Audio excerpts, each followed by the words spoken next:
Now, the greatest radio shows of all time. Suspense. The Shadow Node. Washington calling David Harding, counter-spy. Classic radio theater. The Great Gildersleeve. Fibber McGee and Molly. Dragnet. Gunsmoke. The Lone Ranger. Now, step back into our time machine with your host, Wyatt Cox. Good evening, friends of the Inner Sanctum. Ronald and Benita Coleman in an episode of The Halls of Ivy as we go back to February 10th, 1950, and there's a question about a snowman. And no, this is not do you want to build a snowman? This is long before that. The question is, who built snowman where and why?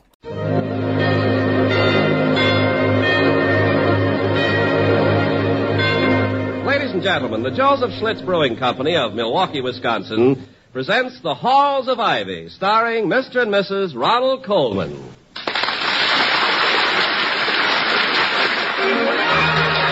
I was curious. I tasted it. Now I know why Schlitz is the beer that made Milwaukee famous. If you like good beer, you'll find it pays to be curious and learn about Schlitz for yourself. And now, The Halls of Ivy. We love the halls of ivy that surround us here today, and we will not forget though we be far, far away. Welcome again to Ivy. Ivy College, that is, in the town of Ivy, USA. 5 people didn't go to bed at all last night here at Ivy. Grogan, the campus policeman who was making his rounds, 2 sophomores and a freshman who were investigating certain mathematical phenomena, such as the odds against drawing to an inside straight, and Dr. William Todd Hunter Hall, the president of Ivy, who's been working at his desk in the study of his home since shortly after dinner yesterday. The chapel bell is striking 8 as his wife, the former Victoria Cromwell of the London stage, enters and says, Good morning, Dr. Hall. Good morning. And congratulations. You've just set a new record for going without sleep. Any statement for the press, champ?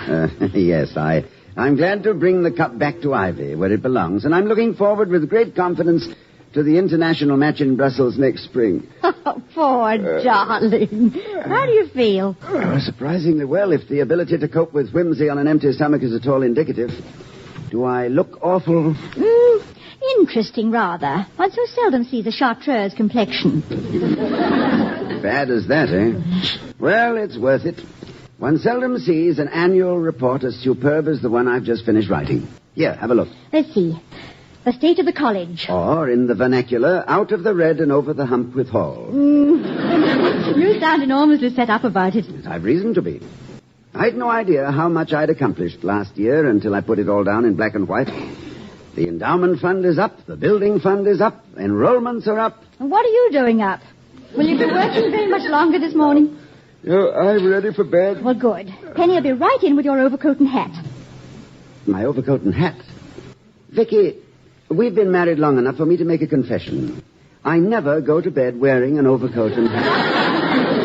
I'm one of those odd fellows who slips between the sheets wearing only pajamas. I know I should have revealed this before, but I told Penny to bring in our hats and coats because I'm taking you for a walk. A short walk for relaxation, a light breakfast, and then a good long sleep. Excuse me, Mum. Yes, I brought you things. Good morning, sir. Good morning, Penny. I'll take those. Thank you. You're looking well this morning, Penny. Thank you very kindly, sir. And you're looking... It's a very nice morning for a walk. You don't say. Yes, sir. It snowed last night, the first real snow we've had this year, and it's ever so lovely. Makes one want to go out and throw snowballs at top hats. Well, feel free to do so whenever the spirit moves you, Penny. I'm ready, Victoria. Penny, you didn't by any chance notice a snowman on our front lawn, did you? Should I have, sir? Well, after the first really good snowfall of the year, the students have the custom of building a snowman in front of the home of each faculty member. You've heard of that, haven't you? No, sir. And the more affection they have for you, the larger the snowman they build. There ain't one on our lawn. allow me, sir. Why, I dare say the snow fell too late for them to have taken advantage of it last night. Which way should we walk, Toddy? Along Faculty Row? Yes, that'll do nicely. Be back in half an hour, Penny. That custom the students have, it's almost cruel in a way. Not in the least. I admit it must seem so to those members of the faculty for whom very small snowmen are built, but they survive. Professor Heaslip, for example, has survived years of snowmen not much larger than a Drosophila fruit fly. Professor Heaslip is lucky the students built any token of affection on his lawn. If anything, his personality suggests excavation. And the report I've just finished makes it more certain than ever he won't get my job. His carefully cultivated friendship with the chairman of the board notwithstanding. It's really a smashing report, Vicky. I raised almost $1 million in endowments, built what? What's wrong? Look, there's a snowman in front of Professor Quincannon's house. Oh. Well, the snow came early enough after all. Well, perhaps it wasn't the students, Toddy. Professor Quincannon has 2 children. They may have built it. Children build snowmen, too, you know. Of course, that must be it. I mean, after all, there's no reason to suppose that students would build one for Quincannon and overlook me, is there? I mean, there's no reason to suppose they're antagonistic to me. I don't see why they should be. Do you? No, of course they're not. You were telling me about your smashing report. Toddy, come on. Oh, yes, my, report. I suppose I shouldn't have said it's a smashing report. It's not really smashing, but it's a darn good one. I believe I may say, without immodesty, that I'm good at my job. After all, a college president must have ability and... Keenness of vision? Well, all college presidents have keen vision. A few, in fact, can even see themselves in the White House in 1952. You know, I knew a man once who... I'm listening. What? What are you staring at? A snowman in Professor Howard's front yard. Oh, yes. Oh, I suppose Professor Howard's children must have built one, too. Professor Howard is a bachelor. Yes, of course, I'd forgotten. Well, then, Professor Quincannon's children must have come over from next door. I remember when I was a child, I used to build snowmen all over the place. Couldn't get enough of them. Fairly cover the landscape and build one in front of my house and one next door and then one further down the street. Yes, they could have come over from next door, couldn't they? Quincannon's children, I mean. Well, of course they could. They could have jumped over the hedge or even come around that way through the gate. Mm-hmm. It's not much more than 30 paces. And you know, they're very active youngsters, positively hyperthyroid. Oh, they are. Oh, one probably said to the other, let's build one now on old Howard's lawn. Yes, exactly. As a matter of fact, I seem to remember having heard children shouting something like that earlier this morning. But you were telling me about your report. Your report. I want to hear more about how darn good it is. Oh, I suppose I shouldn't have said it's a darn good report. It's not really. It's a fair report. A little more. Vicky, darling, you spend much more time with the students than I do, really. What with your coaching the junior follies and all. You haven't heard any grumbling about my administration, have you? None, Toddy, none. Ah. It wasn't a very tall hedge, you know. Quincannon's children could have jumped over it. Or crashed through. I mean, they're very sturdy. Oh, it's the most natural thing in the world. Yes, Toddy, let's turn down this street. I'm rather tired of Faculty Row. Same old hedges, same old houses. This street seems very charming. Really? You find that row of garbage pails charming? Oh, well, I suppose not. Oh, dear. There's a snowman in front of Professor Warren's house, too. Yes, the young Quincannons have had quite a busy morning.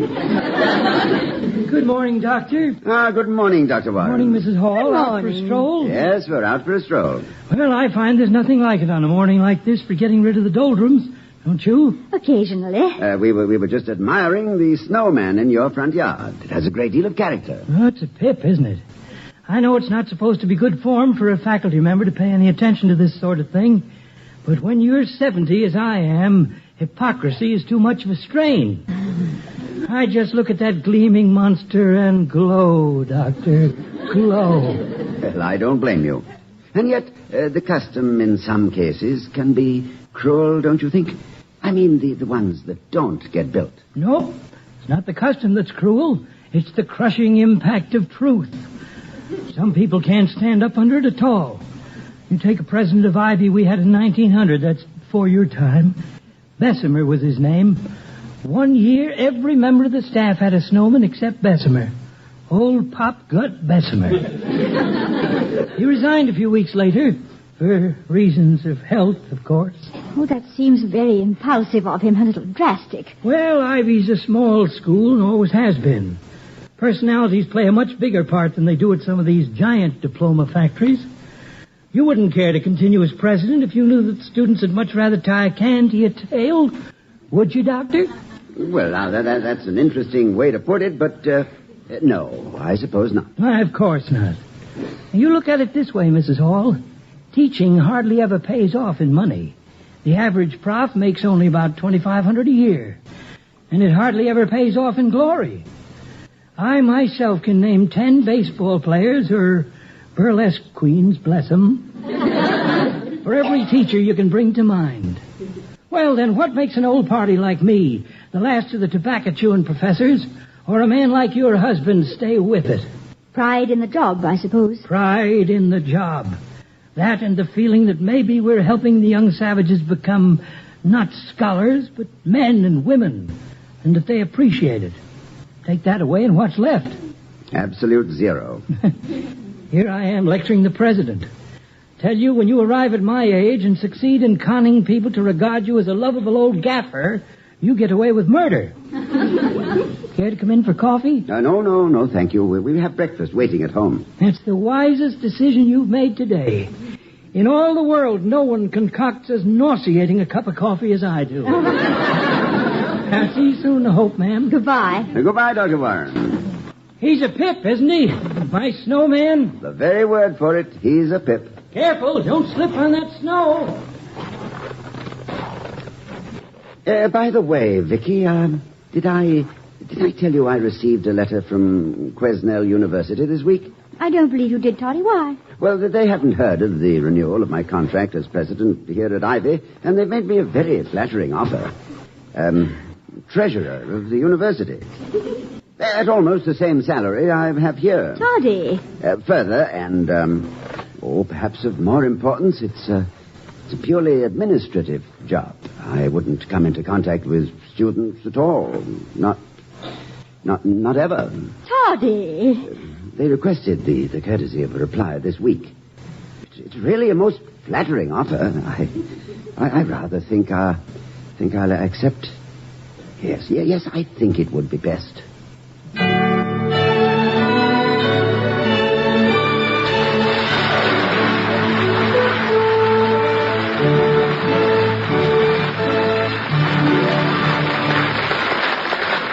February 10th, 1950, The Halls of Ivy on Classic Radio Theater with Wyatt Cox.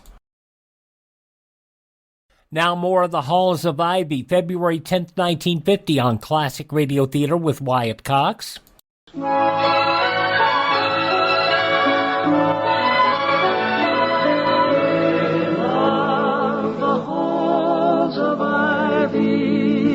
That surround us here today. Returning to the halls of Ivy, we find a dispirited Dr. Hall strolling in the snow along Faculty Row with Mrs. Hall. You're very quiet, Victoria. I know. I'm concentrating. Trying to think of the right thing to say. Oh, you don't have to say anything, my dear. The silent eloquence of the students has left very little unsaid. Toddy, I know how you must feel. In a small way, I've been through it a number of times in the theater. Playing for laughter and applause and getting the rustle of programs and a few coughs. You can say to yourself, chin up and good show and carry on, all that. And over it all, you can hear the lorries backing up to the stage door to haul the scenery away. This time they're going to haul the actor away from the scenery. And after I'd convinced myself that I'd given such a sterling performance. Smashing report, indeed. Would it help if I tried a recital of Kipling's If? It kills them in the provinces. It's likely to prove lethal here, too. But thank you, my dear, anyway. As organizer and sole member of the William Todd Hunter Hall fan club, you've done some noble work. Oh, Toddy, you don't have to try and laugh it off for me. Get it out of your system, darling. Blow up. Curse the Board of Governors. And their promise that I wouldn't have to spend my time wangling emoluments. Curse my folly in believing them. To the devil with all fatheads who kept me away from the students. Bah! Oh, that was lovely. No wonder they feel no affection for me. I'm so seldom with them. Not that to know me is to love me, you understand. I understand nothing of the sort. I know you very well, and I'm mad about you. How difficult it is to... Oh, thank you, my dear. How difficult it is to maintain contact with the student body. One college president I know scheduled a speech to the senior class for the sole purpose of proving that he actually did exist. Oh. And that's what's wrong with my report. Toddy, I'm sure it's a superb report. No, on the contrary, I omitted all reference, beyond a few statistics, to the most important part of any school, the students, and what they think about the state of Ivy. I should have found time to teach more courses. Look at Hutchins at Chicago and Conant at Harvard. The students are what make a college, not campus buildings and installations. Diogenes discoursed from a tub, and his students listened, and it was a school. Toddy, look, talking of tubs, I see Professor Heaslip. Where? Through this hedge. He's just leaving his front door. Is there a snowman on his lawn? Yes, a very small one, which he has just made larger with 2 handfuls of snow. Oh, he's heard us and stepped back. Well, hello there. Good morning, Skipper. Good morning, fair lady. Good morning. Good morning, Heaslip. It's a nice snowman you have there. Yes, it's a very nice little one. Oh, you should have seen it before the sun came up and melted it. Amazing how quickly it went. This is the warmest part of Faculty Row, you know. Oh, really? I found the whole area very cold. Oh, that's a mistake, Skipper. That snowman was inches lower. I mean higher, a few minutes ago. It melted down considerably. Also, the boys and girls happened to have chosen a slight dip in the ground on which to build it. Actually much taller than it looks. Optical illusion, you know. Not that I pay any attention to such things, of course. Of course. I'm happy the students like me as much as they do. Of course. I've often asked myself why. Naturally, I don't court their affection. I'm very strict, but fair pedagogue, if I say so myself. Perhaps it's the occasional humor with which I sprinkle my lectures. Well, for example? Oh, yesterday, I was discussing nature references in the poetry of the more eminent Victorians, one of whom referred to a dogwood tree in some lyric or other. I asked my students if they knew how to distinguish a dogwood tree, and when they said they didn't, I told them. By its bark.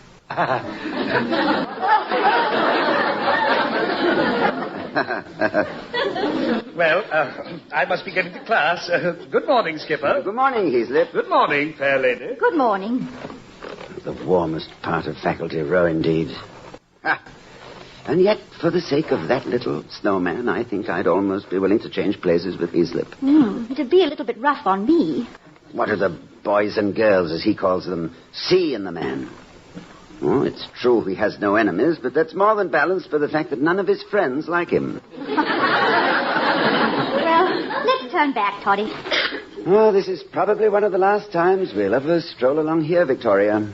It's an attractive little street, isn't it? Yes. I've lived here a long time. And I've loved it here. You see that house across the way? Mm-hmm. I had a furnished room there when I was an instructor. On the top floor.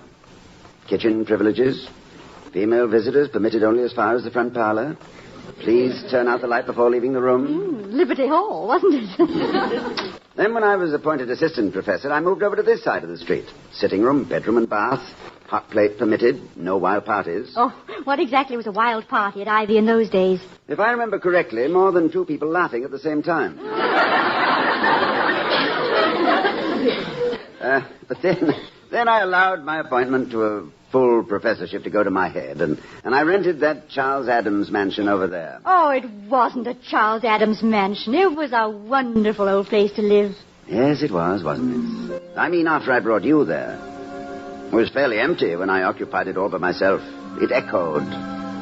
Empty and unsatisfying, and nothing I did with it, new furniture, new drapes, fresh paint, seemed to propitiate the fat little gods of the hearth. Until you offered them me as a human sacrifice, eh? From February 10th, 1950, Ronald and Benita Coleman, both dramatic actors doing a great comedy job on this show, The Halls of Ivy, here on Classic Radio Theater with Wyatt Cox. We'll hear the conclusion along with an episode of Claudia when Classic Radio Theater with Wyatt Cox continues following these words from your favorite radio station.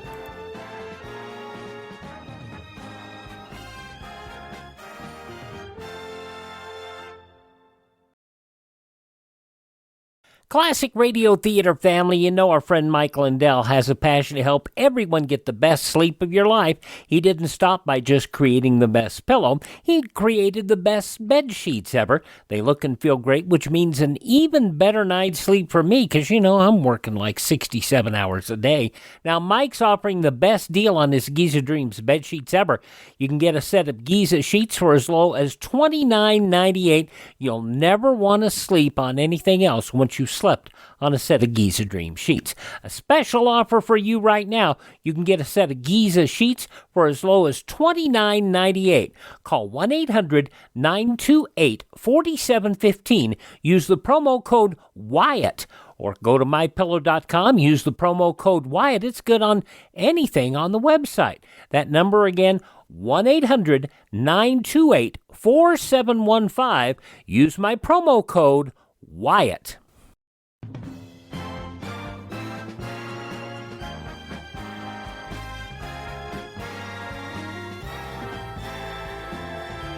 Now on Classic Radio Theater with Wyatt Cox, the conclusion of The Halls of Ivy, starring Ronald and Benita Coleman, from February 10th, 1950.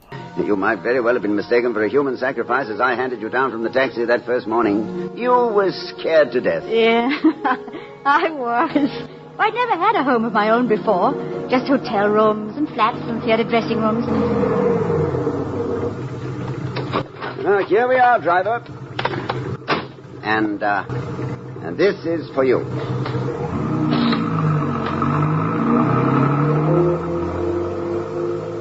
Now, this is our home, Victoria. Oh, William. It's exactly the way I imagined it. All covered with vines and so very peaceful and quiet. And oh, look! My name's on the letterbox. I sent a letter from England asking that it can be done. Professor W. Hall and Mrs. Victoria Cromwell Hall. Oh, thank you, Toddy, for being such a dear love. Is it always as quiet as this? Yes. Nearly always. And empty. I don't see any students. One of them has just seen you. You seem to have arrived in more ways than one. Come on, let's go inside. Oh, please take my hand. I'm suddenly appalled at how little I know about taking care of a household. Hang on tight, darling. I have shortcomings, too. Promise you'll overlook mine until I've learnt my way around. I promise. It'll be a mutual understanding. Now, what did I do with the key? Can't you find it?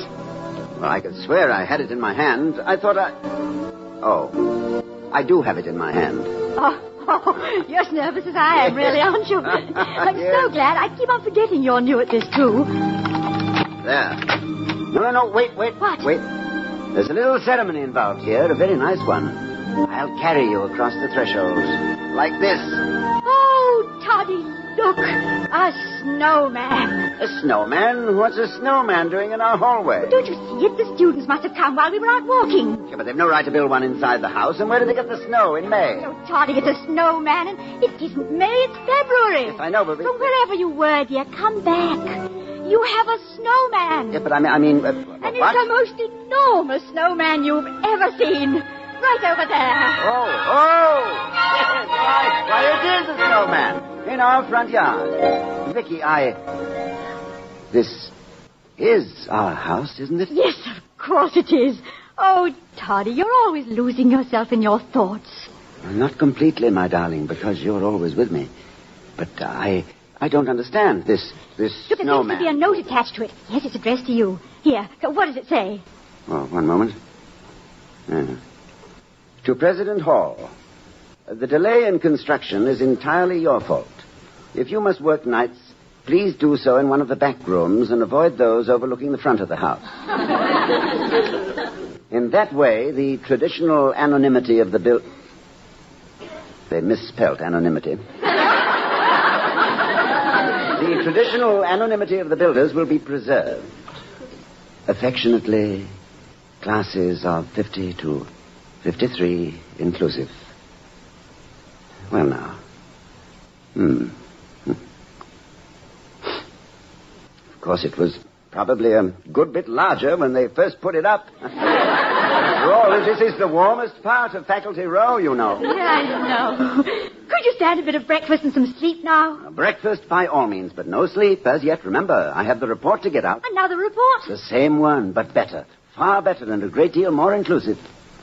Directly after breakfast, I shall want to see the presidents of every class in my study. Yes, and the officers of all student organizations, too. All at once in your little study? Oh, we'll get them in, my dear. We'll get them in. Look at that snowman. It's good packing today.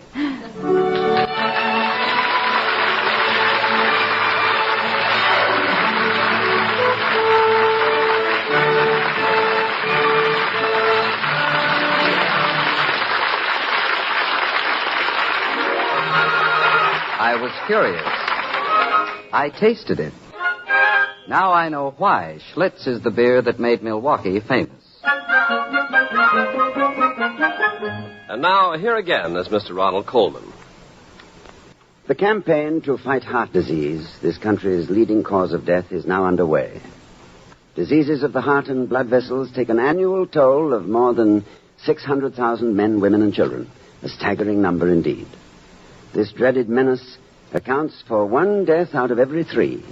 A greater toll of lives than the next 5 causes of death combined. This year, give generously in support of this wonderful cause. Send your contributions to Heart, care of your local post office. Open your heart. Give to fight heart disease. Thank you. Good night. Good night, everyone.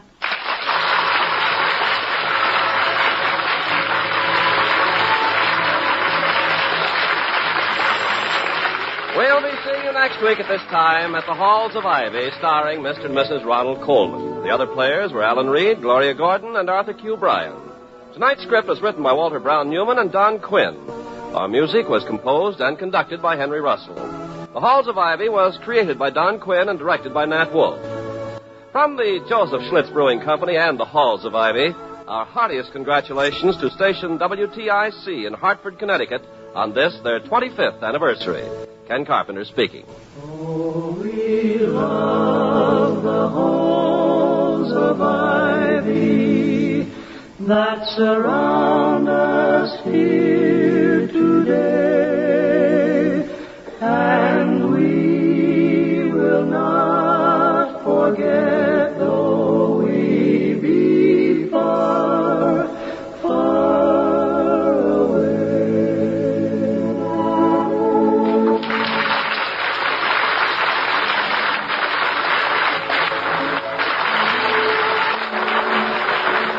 From February 10th, 1950, The Halls of Ivy on Classic Radio Theater with Wyatt Cox. Now on Classic Radio Theater with Wyatt Cox, an episode of the soap opera Claudia.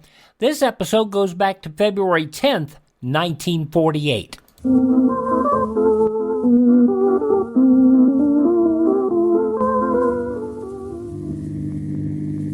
The farmer gets the deed, the farmer gets the deed. Hi-oh, the dairy-o, the farmer gets the deed. The farmer buys the house, the farmer buys the house. Hi-oh, the dairy-o, the farmer buys a house. Doesn't anyone have anything to say for the farmer's wife? Hasn't she got anything to say for herself? Only that she can't believe it. That's a farmer's wife for you, David. Always doubting her ears. Her ears of corn. Oh, let's just plow that one under. This is harrowing. Ouch. Now, Mother, I never knew we could be so agricultural. I suppose it's a cinch when you only have to just talk about it. What else do we have to do except take the deed and hand over a certified check? Mr. Hankins said it would take such a long time, and it's only been a week. I couldn't believe it when we heard last night, and I still don't. I guess he didn't have much of a search after all. It was probably a very simple title. And it's a fine day for the closing. I wish it were simple enough so I could understand it. David, how many times have you explained what a deed is to that daughter of mine? Oh, hardly explained it at all, Mother. I don't think we went through it more than a dozen I times. still don't understand it. That just shows how complicated deeds are. Funny, I'd have drawn a completely different conclusion. All right, Mama. If you're so smart, you tell us what a deed is and what a title is and why we have to go to the courthouse. Well, now, let me see what's the easiest way to explain it. I know what that means. It means you don't understand it any better than I do. Oh, just because I'm not like you and start talking before I've decided what I'm going to say. Anyway, I think men make it a lot more complicated than it really is. If it were so complicated, I don't see how Mr. Hankins was able to get it all straightened out so quickly. You'd like it to be complicated, wouldn't you? Why would I like that? Oh, you'd like to drag it on for months and months and never know how it's going to come out. I wouldn't like that at all. I always like to know just where I stand. Yeah, especially if you're standing under a walnut tree that belongs to you instead of Jared Tucker. I guess that's what you wanted, another fight for a walnut tree. You really sure we aren't going to have this one? Well, I'm sorry to disappoint you, Kid Claudia, but you might as well take off the gloves. There isn't going to be any more fighting. It's simply going to be what the lawyers call a closing. Maybe we shouldn't move up to Connecticut. They allow women to drive up here. Closing. What a funny word. It's just a lawyer's word. Nothing actually closes. I feel as though something's closing all right.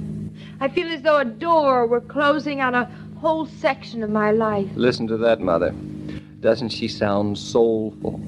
I wonder why they ever let her leave dramatic school. She sounds like Sarah Bernhardt saying goodbye to our public for the 7th time. I am saying goodbye. Fritz and Bertha and New York. And that funny little delicatessen store where we got the hot dogs for lunch on my birthday. And I'm saying hello to no milk on your doorstep in the morning and no Fritz to keep the radiators from making noise. And when you go to the office in the morning, no picking up the phone. And disturbing Lottie. And I love it. That's what landowning means. You don't seem to realize that this is a very solemn occasion. You don't realize how much I realize. I realize it, too, and I'm going to celebrate it in a very solemn fashion. How, Mother? By singing, of course. Come on, David, give me the key. The farmer left the town, the farmer left the town. Hi-oh, the dairy-o, the farmer left the town. The farmer took his wife, the farmer took his wife. Hi-oh, the dairy-o, the farmer took his wife.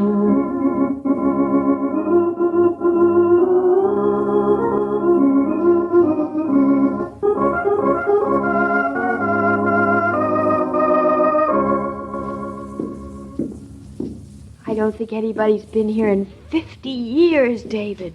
Look at the dust on everything. Listen to the stairs. They make practically as much noise as the house we're buying. I don't know why people say the country's so quiet. This isn't country. This is the biggest office building in Eastbrook Center. I think it's the only office building in Eastbrook Center. I wonder if Mr. Hankins has ever been up in an elevator. So there's his office. Rupert Hankins, counselor at law. What do you think it's going to be like inside? Oh, lots of old books and a dictionary on a stand and a green shade on the window. And a fan in the ceiling. And one of those shiny brass things in the corner under the chair. Exactly. Only it won't be shiny and brass. Well, take a deep breath. 1, 2, 3. Who's there?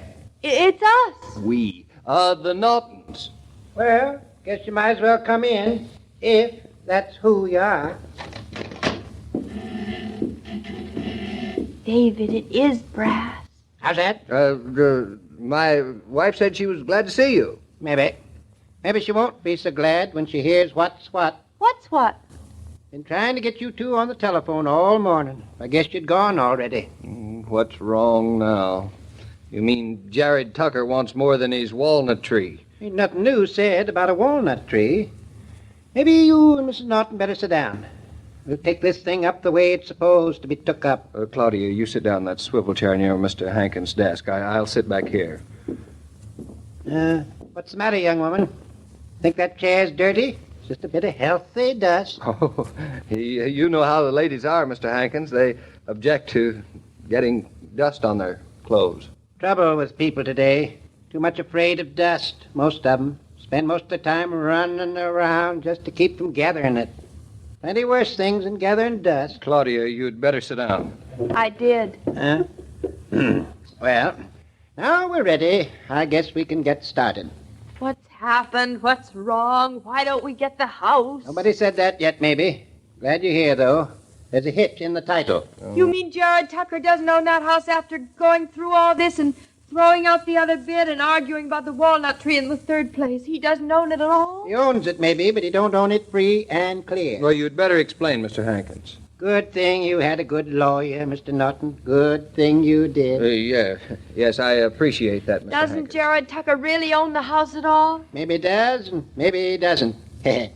Mr. Hankins, I think we're prepared for the worst. I wish you would just go ahead and let us in on it. Well, sir, there are some lawyers who would notice a thing like this and some who wouldn't. Yes, Mr. Hankins.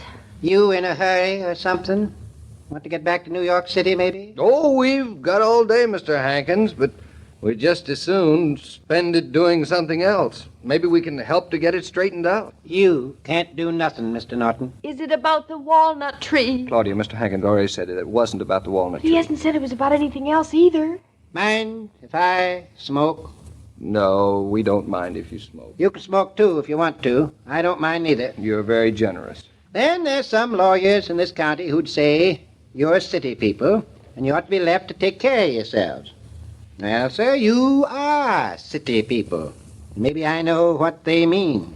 But when it's a matter of the law, I say who you are and where you come from is irrelevant, immaterial, and impertinent. I was sure you felt that way, Mr. Hankins. How does he feel? And I'm not telling a client of mine to accept a defective and insufficient title. What's defective about it, Mr. Hankins? Mr. Norton, my fee for this service is $25, with disbursements of $3.75. You mean you want that now? I hope I don't have to go to New York for it. I'll write out a check for you. Will that be all right? Maybe it will. Well, isn't there anything we can do, Mr. Hankins? Either Jared Tucker has a clear title to his land or he don't. If he don't, that's all there is to it. Here's your check, Mr. Hankins. Now, please, tell us exactly what happened. Well, sir, when I search a title, I give it a real good search. You said that, Mr. Hankins. Are you in a hurry, Mrs. Norton? Seemed to me you said you had all day. Never mind her, Mr. Hankins. Well, sir, this land was deeded to Jared Tucker as sole survivor of his father, Stanton Tucker, in 1909. It came to Stanton Tucker from his maternal grandmother, Mehitable Ashley, in 1863. Mehitable Ashley had it from her father, Joseph Ashley, in 1840. Joseph Ashley had it from Martin Ashley in 1822. Martin Ashley had it from Cyrus Newton in 1806. Cyrus Newton had it from Caleb Matthews in 1798. And we don't have to go back any further than that. I should hope not. Because, as your attorney, I find that in the transfer from Caleb Matthews to Cyrus Newton on April 10th, 1798, Caleb Matthews retained to himself, his heirs and assigns, the right in perpetuum to collect all the hay on the South Meadow every year. And the claim was never quitted. What does that mean? It means that every summer the heirs of Caleb Matthews have a right to come on your South Meadow and cut your hay without paying for it, and you can't stop them. Do they ever do it? They don't. But what's that matter? You know how many descendants Caleb Matthews must have by now, maybe. 10,000, maybe.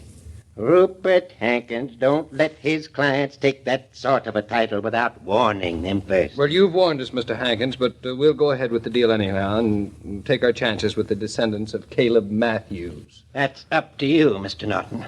Of course, they got no right to trespass across your land to get their hay. Just let them try. I'll show them whose land it is. Then the deal's on again anyway, Mr. Hankins. That ain't all. No, what? We said that Jared Tucker is the sole surviving heir to his father's estate, but we can't prove it. Jared Tucker had a brother, and there ain't nobody can say for sure his brother's dead. You're sure he had a brother? I am. He went out west. No one knows what happened to him. We think he's dead, but we ain't sure. And Jared Tucker's land may belong to his brother? Maybe. There's no proof, no will, nothing? Never was probated. Then we might buy this land, and along might come Jared's brother, and he wouldn't want to have it sold at all. That's right. Might even be some kind of a very sharp trick. Even if you are city folks, I ain't going to let you fall for it. Seems to me Delilah Tucker's awful anxious to sell that house. I got her quitclaim already. David, Jared Tucker isn't going to get away with it. But, darling, we don't know that he's trying to get away with anything. All we know is that the title isn't clear, and we've got to decide if we want to take a chance. You don't. You said men fought for centuries to establish their right to own land. Well, you just watch me fight, Jared Tucker. Mr. Norton, I can see your wife don't know much about the law. Mr. Hankins, I can see your law don't know much about my wife.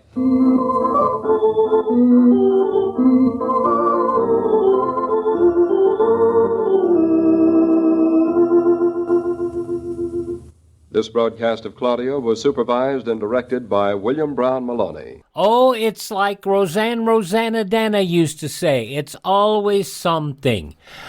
February 10th, 1948, Claudia on Classic Radio Theater with Wyatt Cox. Visit my webpage, classicradio.stream. There you can get links to all of our social media. You can also learn more about building a classic radio collection of your own. You can learn that, and you can also contact me there, and you can hear our shows on demand. Our shows are also available anywhere podcasts are served, including iHeartRadio, Spotify, Spreaker, Apple Podcasts, Google Podcasts, even Amazon. Just search for Classic Radio Theater with Wyatt Cox. Have a great day. Tell all your friends the great radio shows are right here at this spot on the dial. Classic Radio Theater with Wyatt Cox on your favorite station.